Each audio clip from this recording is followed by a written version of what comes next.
Live, everyone. It is Tuesday, which means one thing and one thing only. It is the fantasy cheat sheet here on the Going for Two Live network, presented by the one and only Going for Two Live. Go like, subscribe, and comment on the YouTube channel. That helps us get into the algorithm. It helps the channel and the website in general. We are missing Zach today, but right now we got me and Jordan. What's up, Jordan? How you doing tonight, my man? Man, I'm hanging in there, battling a little cold, but it's the opening night of the NBA. Be getting ready for Week 7. I'm looking forward to it, man. Let's do it. All right, so let's get it before we get into what happened last night. A couple of things of news.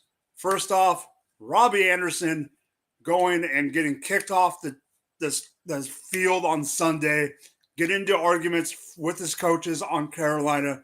We'll get into what transpired yesterday with Robbie Anderson, but real quick, what were your first reactions about what happened on Sunday with Robbie Anderson? Well, I think it wasn't a secret that he was unhappy with what was going on. I would be unhappy as well, the offense was struggling and stuff like that. But just to see it play out the way it did was kind of weird. And you knew that something had to be done after seeing that on the sideline. Everybody's able to see that and stuff like that. So they had to take action, and I mean it only made sense as to what happened next. Yeah, I mean, my first reaction was AB times two.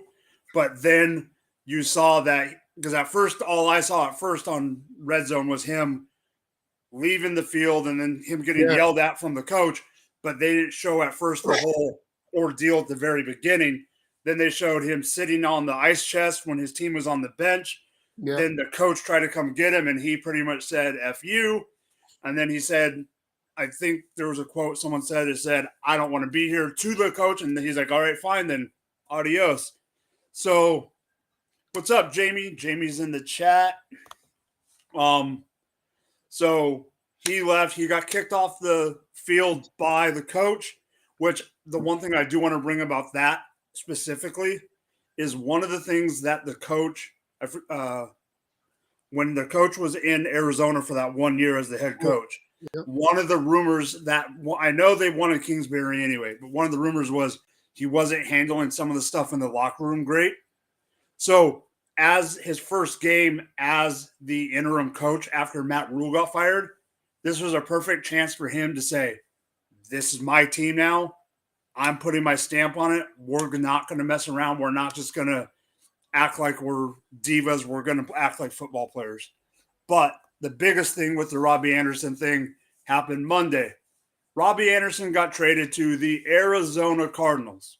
Yes. But before we get into that, the biggest piece of the Arizona Cardinals is the reason why he got traded to Arizona. Marquise Hollywood Brown, my boy Hollywood. I am very upset about this. I have 4 or 5 shares of him. I thought he was going to be a great compliment once even D Hop got back. I Yes. thought he was going to be able to succeed. Even people were wondering if he was going to succeed without or with D Hop. I didn't Mm. see that as a problem. So Robbie Anderson gets traded. Now because what are they saying? 6 weeks for Four Hollywood? to 6 weeks. Yeah. 4 to 6 weeks. So say it's 5, just in the middle. Now Robbie Anderson is that de facto guy to come in and take his spot. They still have Rondell Moore. Part of me is thinking Greg Dortch still might have a baby role in this. What is your overall thoughts about Robbie Anderson getting traded and the Hollywood Brown stuff as well? So I was watching the last play of that game live when he threw the ball to Hollywood. It was like a jump ball type situation. Showed the replay, it showed what happened, and I was like, that looked bad. But I was like, well, sometimes guys get hurt at the end of games, and then they get the X-rays were negative, so that was a plus. They were then later on that evening. I heard it was potentially season ending, so that was the first bit of news we got that he could be out for the year. So then we got news that he would only be out 4 to 6 weeks. Robbie Anderson coming in, I think that. So sorry to rain on Greg Dortch's parade, but I don't think that'll help Yeah, I him. don't think so either. I'm just hoping. Rondell Moore or still handle the slot snaps. They'll put Robbie Anderson on the outside with D Hop. So I think he can be fantasy relevant. I mean, obviously, the Cardinals fall behind in every game, and then they have to throw to try to get back in it. So there's going to be volume from Robbie Anderson. I don't think he'll be as productive as Hollywood. Obviously, he's not the same type of player. I think he's there to take some pressure off those other guys, take the top off over the top. So he'll get some targets here and there, but I think it'll help Hopkins and Rondell more than say Robbie Anderson. Yeah, I completely agree. I think this is actually better for D Hop than Yes. anyone else on the team. Yeah. I don't like that because I do like D Hop. Don't get me wrong, I have him, but I was just hoping that Hollywood still would succeed. Honestly, I was talking to someone else about this yesterday. The biggest benefactor I think is Zach Kyler. Ertz. Zach Ertz. The reason being is I thought if they had D Hop and Hollywood and Rondell, all three, I thought Ertz might be the odd man out. Yeah. With Robbie replacing Hollywood, I don't see that as much. Maybe it eats into a little bit with D Hop coming back, but Robbie's not going to freaking take over anyone's full role. He's there as an extra body, an extra guy. Do teams need that? Yes, for sure. I mean, every team needs bodies to go out, run routes, and get, even if it's 4 targets, 2 catches. He just wanted out of Carolina. Yes. Kyler is going to be upset that he doesn't have Hollywood, but I'm hoping Kyler steps it up. I saw Kyler taking a step forward this year, knowing that D-Hop wasn't going to be there the first 6 games. I thought once D-Hop came back after a couple weeks with Hollywood and all that, puts a big old nail in that coffin because of the injury. But other than that, it's a bummer, but there's nothing we can do about it. I mean, yeah. Yeah, I think without Hollywood, I just wonder, AJ Green obviously is cooked. Because otherwise I don't know if they would even have to make this trade if he was serviceable. But I guess, Anderson was pretty much free. They knew that they had to get rid of him after what happened. So I guess nothing's wrong with taking a cheap fly on a guy who can still run. Yeah, and that's exactly. And then just like Jamie just posted, it'll probably take a few weeks for Anderson to get acclimated to the offense. That's exactly the point. And the other thing is, we can't forget they do play this Thursday night against the Saints, against Jordan's home state team, even though Jordan's a Packers fan. But so he's not going to be able to get acclimated in less than freaking 2.5 days. Right. So this week he's probably going to be a no-no. Yeah, or playing limited snaps, couple of packages maybe, but yeah, very, very limited. Yeah. So we've had some great games on primetime. We've had the Bears play. We've had the Indy game. Then last night we got a divisional opponent. So we're going into our Monday night review. We're going to do it a little bit different since we have just the two of us. Let's just talk about the game, and then at some point we'll get into what we were going to talk about. Yeah. So it was a 19-16 game, 16-16 going into overtime. Russ started off, I think, 10 for 10, and then he went back to being rotten eggs, not cooking Russ. Herbert was being okay throughout the game. Eckler was okay. There's a stat I want to throw out there that I saw that we'll talk about later. Eckler was Eckler. Mike Williams, I'll get into my point later. That's my main point is Mike Will. I'll get into that. So what was your main takeaway of the game? And then I'll give my main takeaway, and then we'll just talk about everything else in between. So at the beginning, like the first drive or so, nice Greg Dulcich game. Him coming back his first game, scoring a touchdown. That was good to see. And Russ looked good in the opening quarter. He looked sharp. He looked like the injection or whatever he got his shoulder. It looked like it had helped him. But then obviously I think the Chargers kind of figured him out. Khalil Mack was all over the place, wreaking havoc.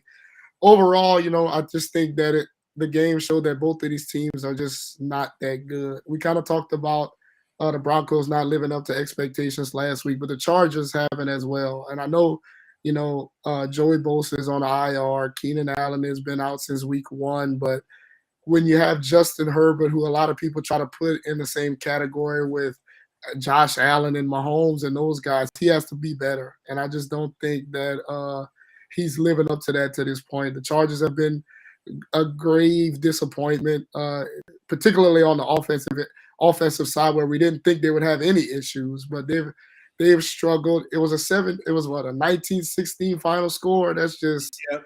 not. I mean, I guess you could say the defense has played well, but those offenses were kind of terrible at certain points. I don't want to talk about Mike Williams or Cortland Sutton. Had both of them on the same team in a lineup. That was a struggle. But I mean, I'm not worried about those guys long term or anything. But last night it was just horrible for almost anybody from a fantasy perspective, except for Austin Eckler. And if you had Greg Dulcich in a DFS lineup, like Jamie did. Yep, like I knew Jamie had that, so I had to put that up. But yeah, so it was rough to watch. Yeah, so here's my main takeaway. Keenan Allen, get your ass off the bench and get in the goddamn lineup. Okay. I'm not even you know me. I'm a diehard Chiefs fan, but this is me saying this as a fan of the division and a fan of fantasy football. And here's why. Is it because I need Keenan Allen to score me points? No.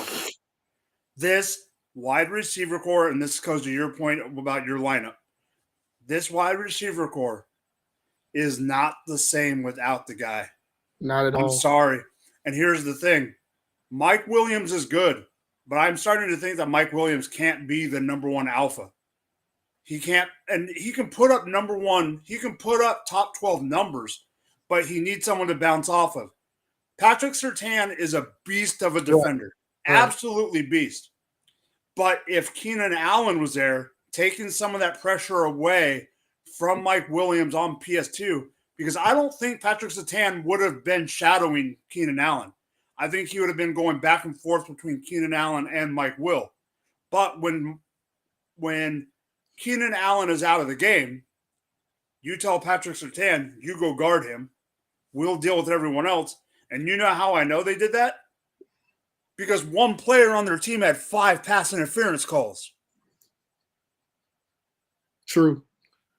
I mean, so it would open the game up. He had no catches in the first half. He only had, I think it was like 2 catches or something in the second half. 2 catches. Yeah. 2 catches, no yardage, no tutties, obviously, because we'll get into another reason why I want Keenan Allen back. Eckler, like we both said, Eckler is fine. I also love Gerald Everett, but Gerald Everett would do better with Keenan Allen in. Yes. But the one that's missing Keenan Allen the most is Justin Herbert. Yes. I thought Justin Herbert was going to be a top 3 or 4 quarterback right now. It's not. I'm not saying he's bad. It's just not looking like he's a top 3 or 4. Hurts is up there. There's a couple other guys that are performing well. He threw the ball. I don't know if you saw the stat because I saw it in the morning and then I saw it a couple times later in the afternoon. Mm-hmm. So it's been kind of going around the Twitter world. He threw the ball 57 times last night. He set a record. You know what it is? No. The most pass attempts without a touchdown in a game. He threw the ball 57 times and didn't throw it. Wasn't able to get 1 touchdown. That's never happened. It's never happened. He didn't have a lot of yards either. No, he didn't. No, he didn't have a lot of yards. He just had. I don't remember the yardage, but it wasn't. I don't remember the exact. Yeah, I don't remember. So I don't remember the yardage, but there's not a lot happy about this game. The one thing I do want to bring up, I know you're going to kind of touch on it a little bit later on, but I just want to bring it up because I think it is important to bring up. Melvin Gordon. Did you see how unhappy he looked on the sideline? I mean, not to mention that he didn't get in the game. I mean, I think at one point it was like 9 snaps out of 50 or 4, something like that was bad. Okay. My question to you is this the hot hand and Murray just being the hot hand?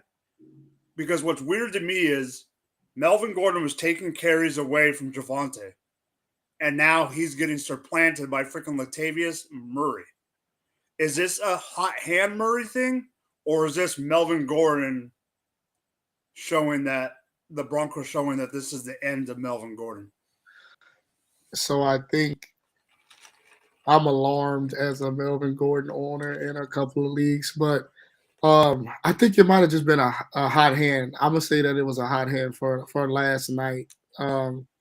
They were kind of excited about seeing what Latavius Murray had before the game. Like the coach mentioned that. And so I think it was an emphasis to get him going in this game.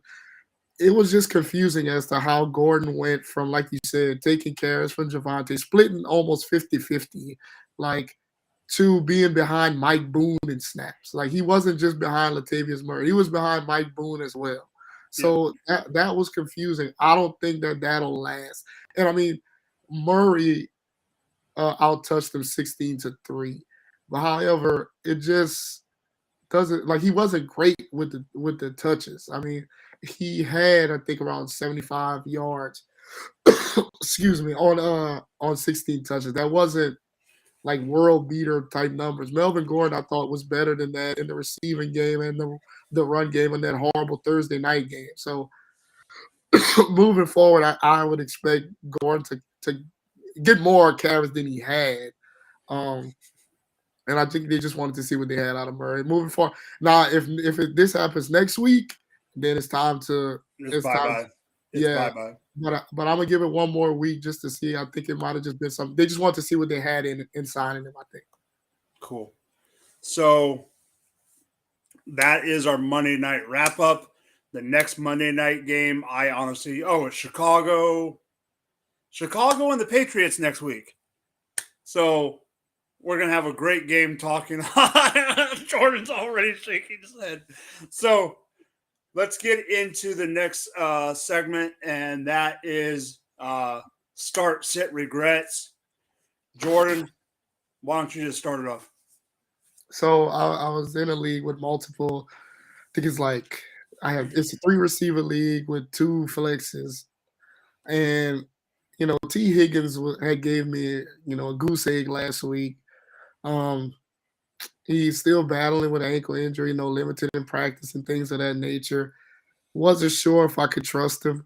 I thought, Mike Boone was coming off of a decent showing on the snaps that he had gotten against the Colts. So I'm feeling good. I'm like, I don't want to take the chance on T giving me a 0 again. So I'm gonna give Mike Boone a chance this week. Well, obviously, I mean T Higgins didn't have a great game, but he had 10 points, double digits. Mike Boone gave me 1 point. Um, Obviously, Melvin Gordon was in the doghouse. Mike Boone wasn't too far behind. So it was just a terrible decision on my part. And on that same team, I started Taysom Hill over Kyle Pitts. Also, Kyle Pitts didn't have a great, huge game, but it was better than Taysom Hill. So 2 mistakes on the same team that equals easy loss for me. So I kind of regretted that. T Higgins on a bum ankle obviously was better than Mike Boone. Yeah, so mine, I can't even remember the exact details. That's why I'm bringing it up right now. Okay, so what happened was, that's right. I just needed to see the players and then I could figure it out. So I have a league, same like you, 2 running back, 3 wide receiver, and a flex. So I figured the Chiefs Buffalo game was going to be high scoring. So I knew I was going to play Kirk. I just thought he was going to have a bounce back game, Christian Kirk. So I put him in my flex. They had to be one of these 3 players. Kirk and McKenzie were 2 of them. I'll Mm-hmm. bring up the third in a second. So my thought was Buffalo, Kansas City, going to be a high scoring game. I know I mentioned it to you personally. My secondary sucks. Mm-hmm. So I thought McKenzie in the slot would get a decent amount of play. He dropped the ball. He caught a couple, but he never really got in a rhythm, right? Let me see how many points he actually got. I have it up right here too. He ended up with 3.76 points. Okay. Christian Kirk ended up with 7.8. What really killed me in this league was my super flex quarterback was on bye, and I had to play um, Garrett Wilson, and he didn't do great for me. So that is, in reality, that's what probably killed me. But this move that I could have made would have had me win the match. I told you what I lost by before, so I'll let all the viewers know. I lost by 2.8. Okay, and the guy I lost against is undefeated. What kills me the most, Jordan, besides the fact that the guy was undefeated, you know that stupid little sleeper league report card that you get every morning? I was the number 3 scorer in the league. He was the number 2. Oof, that's tough. So here was the dilemma. I was gonna play Kirk no matter what. All week I was playing Kirk. I played McKenzie over Alec Pierce. Oh, Alec Pierce would have had me win by 3. And here is my homie C Yard in the chat. My dubs on he's a Warrior fan, I see unfortunately. that. My dubs on TV and GF2 on my phone describe a better night. You can't. The Lakers getting a win tonight. That would be Hey, better. watch this. Hey, C Yard, Jordan's a Laker fan too, buddy. You got 2 Laker fans on right now. Ha ha. Lakers So, getting a win tonight. yeah, they better pull it out tonight. Okay. So that was one dilemma. I did have another one that who was it? It was a tight end dilemma. Oh, I don't remember who the tight end was, but that I shouldn't have played. But I meant to play Irv Smith, and I thought I did. So all day I was like, ooh, I'm going to win because I knew Irv at least got it, at least did okay. Yeah. I didn't play Irv. It was Gerald Everett. Oh. It was Gerald Everett. He was okay, but he didn't score. Yeah, he didn't give me a tutty. Yeah. Wow. What do you say now? I was talking mad smack to Tim, so I'm hoping we pull it out. Yeah, we got living in California, we have a lot of Laker fans at work, so that's how that rolls. Yeah. Okay, so we're on after the waiver wire, open mic, talk about what you want to talk about. There's 2 teams in the Northeast that are doing, I would say, what, better? Better than we all think. Way better. Way better than we all think. But there's a lot of teams in the Northeast. I'm going to let Jordan tell you what 2 teams he's talking about. The New York teams are, I guess, as the people who actually live in New York would say, the New Jersey teams. The Jets and the Giants, man. I could not imagine coming into this season 6 weeks in with the Giants being 5-1 and the Jets being 4-2. And they've beaten some okay teams, but for the last couple of weeks, the Giants beat my Packers and the Ravens. That's 2 impressive wins. I mean, the Jets gave the Ravens all they could handle in week 1 and then beat the Packers last week. So, it's crazy because they are doing really well. Like I mentioned, 5-1, 4-2 respectively, but not many fantasy options out of either team. I mean, with the Jets, you have Breece Hall coming along. You don't know who to play in the wide receiver position. And who would have thought Joe Flacco would have been the better fantasy quarterback for the team? But since Zach Wilson has been there, it's been a struggle. And with the Giants, I mean, it's Saquon or bust from a fantasy perspective. Wan'Dale Robinson, who we're going to talk a little bit more about later, he's coming along as well. But Daniel Jones sucks. It just doesn't. When you watch the Giants, they look like a bad football team because they're not explosive. They can't really do much. But Brian Daboll has them playing winning football, and 5-1 speaks for itself. You can't really find too many teams at the top of the league where you look at the players from a fantasy perspective and you can't really play any of them except for a couple. But these teams are defying the odds and doing it. So, credit to them. Yeah, for sure. The one thing I want to bring up about those two teams is like you brought it up, but on the Giants point, how are they doing it with no wide receivers? They got a guy named Sills as their number 2 wideout right now. I never heard that dude before. No, I mean, you got no Sterling Shepard. Okay, I'm going to do a little bit of a rant. You know I love this every once in a while. No Sterling Shepard, who I'm mad about because I have too much Sterling Shepard. Mm-hmm. You got Kadarius Toney. He's turning out to probably be a bust. You got Kenny freaking Galladay, who you pretty gave much away. You freaking backed up the Brinks truck and just dropped off the bank in his front door. And he hasn't given you absolutely nothing. Gator, Jamie is in the chat somewhere.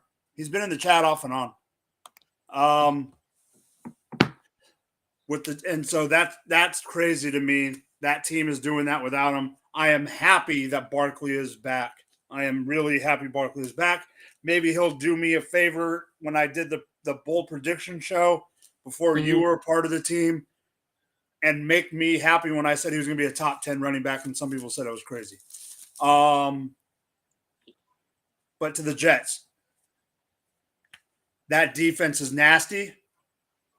That defense is starting to – there's a couple things. One, I'm going to give Robert Salah a whole bunch of credit.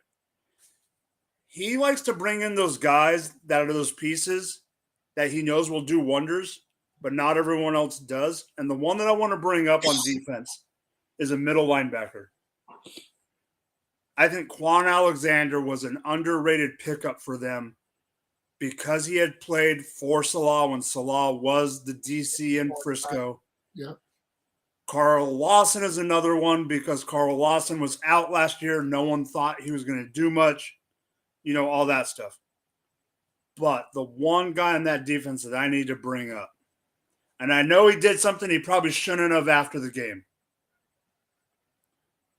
And Sauce Gardner is proving that guy, and what he did after the game, grabbing the cheese head and all that, that was petty. He was stupid for doing it. I'm not condoning it. He was a moron. Lazard did what he needed to do. But he is proving that he is legit. You do not want to throw it out there. I'm not saying that he is good as, but he is the closest thing that team has had to Darrelle Revis on that team. They have not had any DBs since Darrelle Revis has left that team. Is he the next lockdown? He's the closest thing that lockdown is going to have. And on the offensive side of the ball, where's Elijah Moore? That's what I want to know. On the back of a milk carton. Okay. So speaking of missing people, there's going to be some people on the back of a milk carton just for 1 week, and that's what I want to talk about. I haven't looked at every bye week, and I'm not including the bye week that has 6 teams, okay? Because obviously that's a whole nother 2 teams. Yes. I think it's going to be hard to find a bye week that is missing as many fantasy relevant players as this week. I'm going to do a quick synopsis. And I'm speaking out of Superflex thought process for the people. This is just people that I know are going to start in everyone's roster. Kirk Cousins, Dalvin Cook, Justin Jefferson, Irv Smith, possibly Adam Thielen. Josh Allen, Devin Singletary, Dawson Knox, Stephon Diggs, Gabriel Davis, McKenzie in deep leagues. Matthew Stafford, Darrell Henderson, Tyler Higbee, Allen Robinson, and obviously Cooper the Great Man Cup. And then that's not even including the 4th team, who's the only undefeated team left in the NFL, where you're losing Jalen Hurts, Miles Sanders, who I can't believe I'm actually bringing him up, Miles Sanders, A.J. Brown, Dallas Goedert, and Devonta Smith.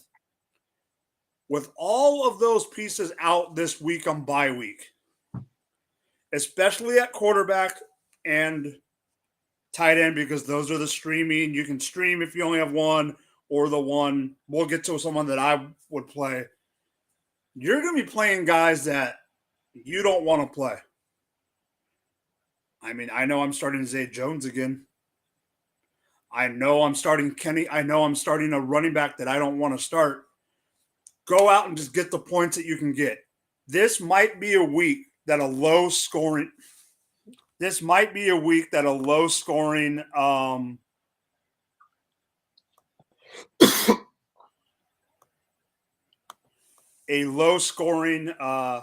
score actually wins. I don't think there's going to be a lot of high scoring. You're not going to have 180 to 160 this week. No. Go out, just get as many points as you can, even if it's guys that you know you're going to dump after 1 week. If it's a guy that you know is going to get 5 targets at tight end, great. If it's a guy that you know is going to get 4 targets, yeah, like here you go. And no, I'm not putting the other one. Yeah, okay. I thought that. Okay, so Gator J says 23 players out on bye. That just shows you the amount of total players out on bye that are fantasy relevant. Thanks for that stat, Gator J. I tried to figure it out, but I didn't have time today. So my whole point is go get the guys you can. Like me and you were talking about before we came on. There's going to be guys that you're going to start. Like most of the time, you're not going to start Christian Watson. But Christian Watson might be a guy that you're going to have to start. Here's one that I don't normally start. I'm starting Jerick McKinnon, and I'm a Chiefs fan, and I don't want to start him. Yeah. Okay. But I'm in a 16-man league. I have to start him. I know my buddy's starting Matt Breida. And Matt Breida is what? Second on the depth chart behind Barkley and doesn't even get goal line work. Doesn't get any work. Like he might get a carry here and a carry there. Yeah. So other than that, there's nothing, major. Is there anything else you want to bring up? Yeah. In general? Yeah, I guess in terms of like the whole bye situation, like in a couple of leagues, like I have to start Ryan Tannehill at quarterback, and that's not something that I want to do. I mean, one of them is a 2 quarterback league, but and this is why you draft, and this is why you stash people on waivers for weeks like this. I mean, to kind of help you out if you can. Obviously, there's still waivers running later tonight in most leagues and stuff like that. So, like you said, chase the points, see what you can get, hope for the best. Excuse me, but yeah, as far as it'll be a situation moving forward. There's going to be 6 teams on a bye in the next couple of weeks, so that's going to be even worse type of conundrum for us to have to sort through. But let's just take it 1 week at a time and do what we can. For absolute sure. I agree with you there. So to get into the rest of the show, we have our cheat of the week. But before we get into the cheat of the week, which everyone knows is our waiver wire section, Kyle, what is going on, my man? How you doing, Kyle? I just want to remind people that we are sponsored. Go like, subscribe, do all that stuff on YouTube. We are sponsored by Underdog. Go to Underdog. If you do not have an account now, sign up. Use the promo code GF2, and you will get a matching bonus on Underdog.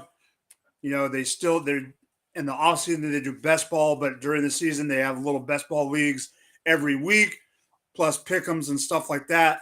Underdog is a great site. I haven't used it as much as I know other people have, but I haven't really heard hardly any bad news about using Underdog. So remember, the code is GF2.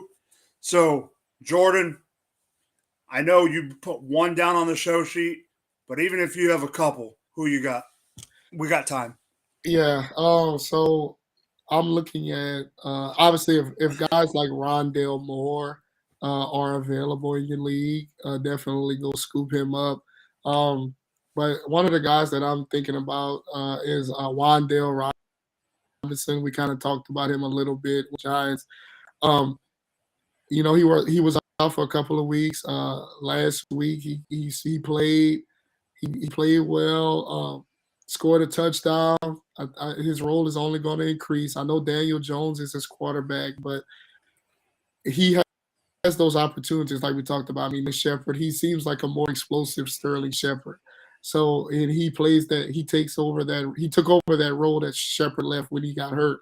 So you have that with not a whole lot of competition for targets. Definitely take advantage of a guy like that, blossoming, starting to grow inside in an offense. Excuse me. Other guys, I mean, I'm just scrounging at this point for anybody, any backup running back like a Rashad White if he's still available. I try to scoop him up. Fournette is healthy for now, but even when if he's still playing, White is getting his fair share of snaps and touches as well. So look for him, and any valuable backup running back is the time to pick those guys up, or um, yeah, guys like that, just to chase which you can have some type of upside on your bench. It's always good to have that at any point. All right, so I'm going to give mine, and then I'll give a couple bonus ones. So mine is, and I stole this from my boy Jordan here. Put it on the show sheet so he couldn't. And Kyle, if you're still listening, this is an honor of you as well, sir. Robert freaking Tonyan. Here's why. Randall Cobb is out. They got Alan Lazard. They have Romeo Doubs. You're a Packers fan, Jordan. What else do they have? Uh-huh.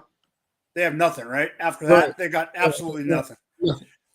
At the beginning of the year, Tonyan was still dealing. They were still a little bit worried about his injury, right? So Yeah. now he's fully back. He played all 6 games, but he wasn't really involved in the game as much. As an example, here's an example. Romeo Doubs has played all 6 games, and he's been in the game for 303 snaps.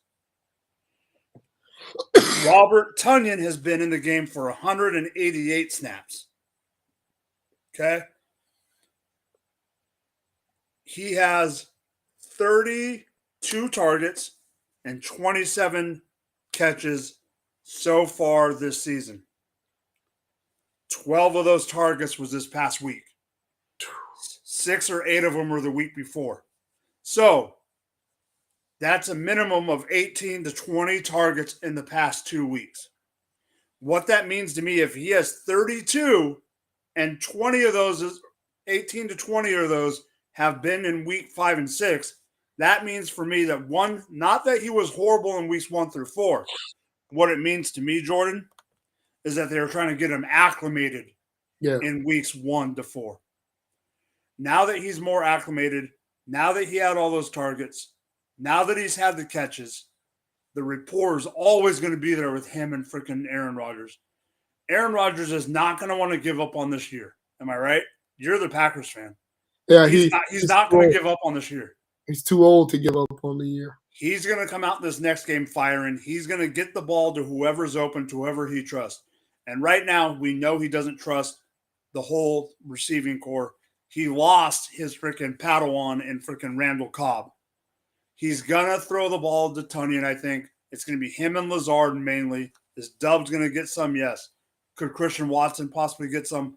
Are they going to involve Aaron Jones more, please? Please. A.J. Dillon as well. Please. Yeah. But in that passing game, please involve Aaron Jones more.